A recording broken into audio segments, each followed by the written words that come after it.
వనపట్లలో మట్టి దిబ్బే కూలి మృతి చెందిన కుటుంబాలను ఎమ్మెల్యే కుచ్చుకుల రాజేష్ రెడ్డి పరామర్శించారు. మృతుల కుటుంబానికి ఒక్కొక్కరికి ప్రభుత్వం నుంచి 4 లక్షల పరిహారం వస్తుందని అన్నారు. ఇంకా ఎక్కువ మొత్తం వచ్చే విధంగా తాను కృషి చేస్తానని ఎమ్మెల్యే అన్నారు.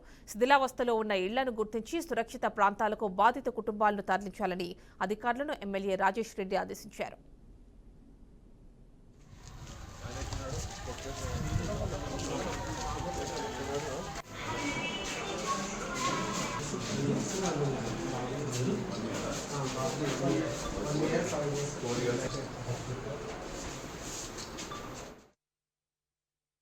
కూలి ముగ్గురు పిల్లలు, చిన్న పసిపిల్లలు, వారి తల్లి చనిపోవడం జరిగింది. దురదృష్టకరం. వెంటనే మన నియోజకవర్గంలో, మన తిమ్మాజీపేటలో జరిగిన సంఘటన మర్చిపోకముందే వనపట్ల గ్రామంలో ఇంత పెద్ద సంఘటన జరగడం.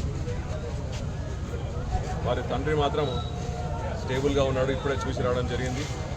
దురదృష్టకరం. ఇటువంటి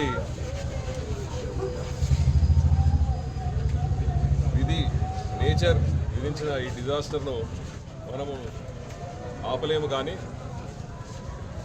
ఇది చాలా బాధాకరం. ఖండిస్తూ కలెక్టర్ గారికి, ఆర్డీఓ గారికి, అది ఎంఆర్ఓ గారికి చెప్పడం ఏంటంటే, ఈ వర్షాకాలంలో మన నియోజకవర్గంలో ప్రతి ఒక్క గ్రామంలో ఇటువంటి ఇండ్లు, కట్టెకప్పున్న ఇండ్లు కూలిపోయే పరిస్థితిలో ఉంటే వారందరినీ ఎవాక్యుయేట్ చేసి ప్రస్తుతానికి కమిటీ హాల్లోనో ఇళ్లలో షిఫ్ట్ చేయాలని వాళ్ళని ఆదేశించడం జరిగింది.